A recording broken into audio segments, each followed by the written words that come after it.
কি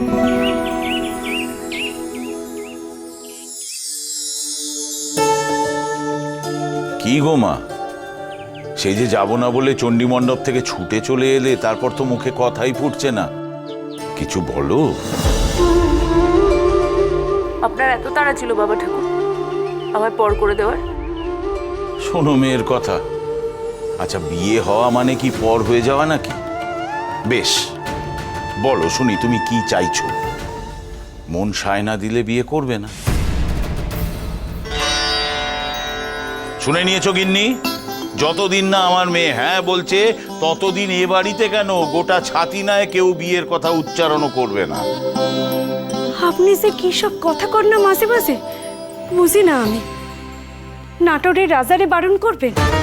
আমার তো শুধু একটাই ভয়, মাইয়াটা সরল সাদাসিধা জীবন কাটাইতো, রাজবাড়ি গিয়া মানাইয়া নিতে পারবো? তোমায় না আমি কোনো কালেই বুঝে উঠতে পারবো না গিন্নি। এতদিন ধরে মেয়ের বিয়ে দাও বিয়ে দাও বলে মাথা খেয়ে নিচ্ছিলে, আর আজকে তুমি খুশি নও? ও ভবানী মা, মুখ গোমরা করে বসে থাকলে চলবে? আচ্ছা তুমি কি চাইছো সেটা বলো। অত চাওয়া পাওয়া রাজবাড়িতে কি কেউ শুনবো? শুনবো না। কখন থেকেই পারলে এই পাটটা পড়ান মাইয়ারে। যুবরাজ রামকান্ত মৈত্রকে তো আমার তেমন মানুষ মনে হয়নি। বেলিঘা রক্ষা করতে গিয়ে যিনি নিজের প্রাণ দিয়ে দিচ্ছিলেন, তিনি নিজের স্ত্রীর কথা শুনবেন না? খুব শুনবেন। কি গো মা, যাও না, মেয়েটার সঙ্গে গিয়ে একটু কথা বলো না, বোঝাও না, যাও।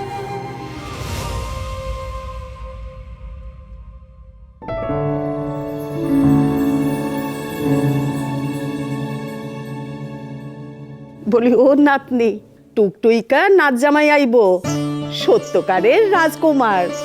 তোর কি ভয় হইতেছে? সে আমারে লইয়া পক্ষীরা যে উড়াইয়া পালাইব, তোর দিকে তাকাইব না? ক তুই কিসের ভয়? তা তুমি হও না রাজরানী ঠাকুমা, তুমি বিয়ে করো রাজকুমার, কে আটকাচ্ছে? আমি সাজিয়ে দেবো তোমাকে। মা গো মা, দিদি তোমার মাইয়ার কথাখানা শোনো একবার। মাইয়াটা রাজবাড়ি গিয়া কি যে করব ভাবতেই হাত পা আমার পেটের ভিতর সিধাইয়া যাইতাছে। অসুরি, নিজের সংসার সুখ যে কি জিনিস অহন বুঝবি না,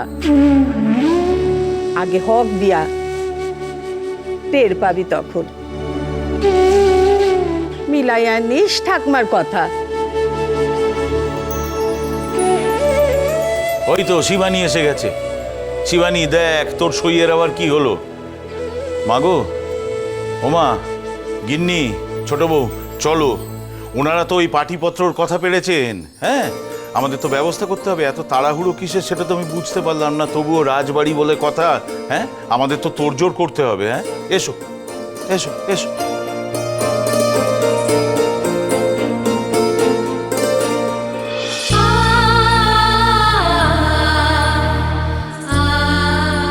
শান্তি হয়েছে তোর মুখ পুরি?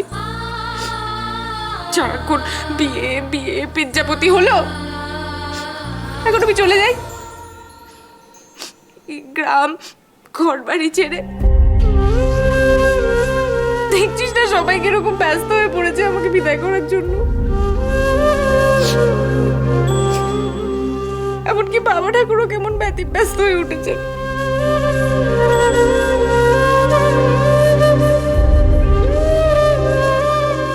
না ঠিক আছে, কেউ যখন চায় না তখন চলেই যাবো, কাউকে মুখ দেখাবো না, বিশেষ করে মা ভবানী।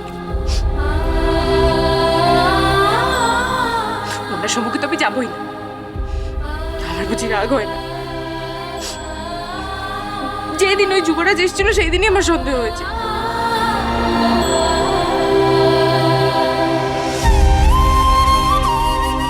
কাঁদছিস কেন পুরি?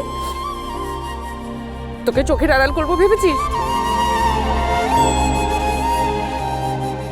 কখনো না, তোকে ছেড়ে আমি কোথাও যাচ্ছি না, যাচ্ছি না, যাচ্ছি না, যাচ্ছি না।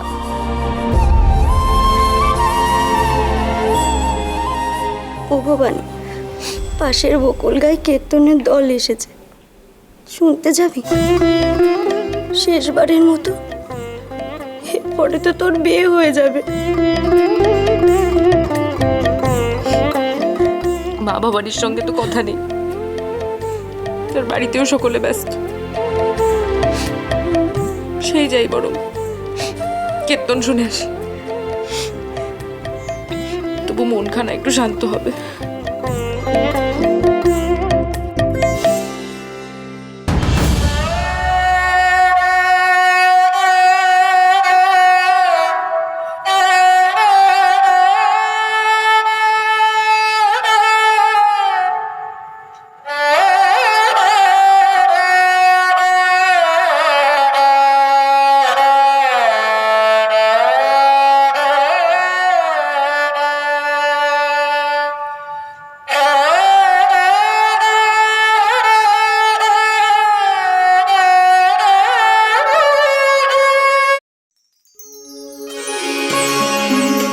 ওমা দাদা, থামলে কেন?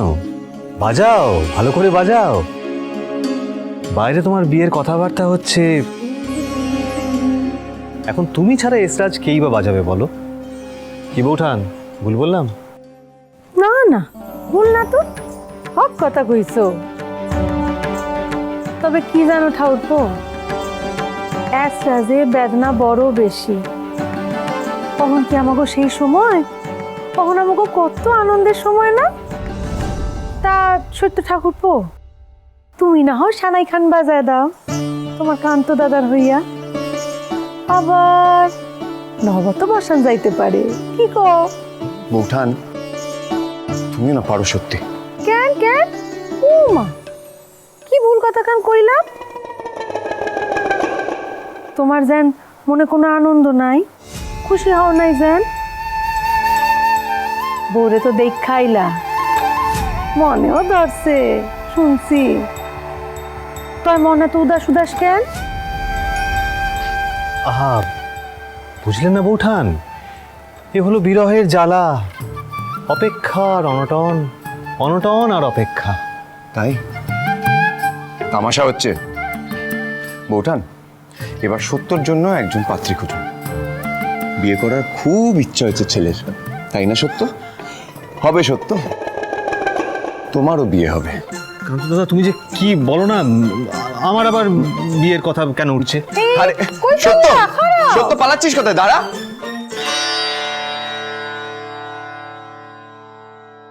ঠাউরপো, এইবার সত্য কথা খান কও দেখি। কি ব্যাপারে বৌঠান? মন খান তোমার এত উদাস উদাস কেন? মনে অন্য কেউ বাসা করে নাই তো? মন ঠিক আমার ছোট বোন খানার হাত খান ধরবা তো ধরবো। বউঠানরে কিন্তু সব কথা কম যায়, জানো তো? নিজের পছন্দ অপছন্দ সে কবেই ত্যাগ করেছি বৌঠান। খুড়োমশাই ছোটবেলা থেকে একখানাই শিক্ষা দিয়ে এসেছেন, সবার উপরে নাটোর, তারপর অন্য সবকিছু।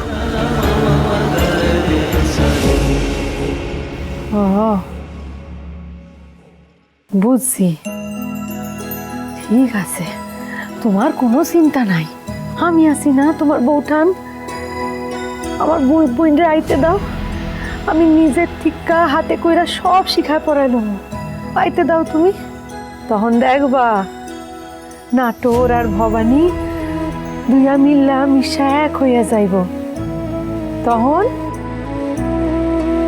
হইব তো আমার বোন সবার উপরে, হইব তো ঠাউরপো? কও হইব, হইব, ঠিক হইব। আমি চিনি না আমার ঠাউরপোরে? কখন শুধু মায়ের কৃপায় সে শুভক্ষণটুকু আউনের অপেক্ষা।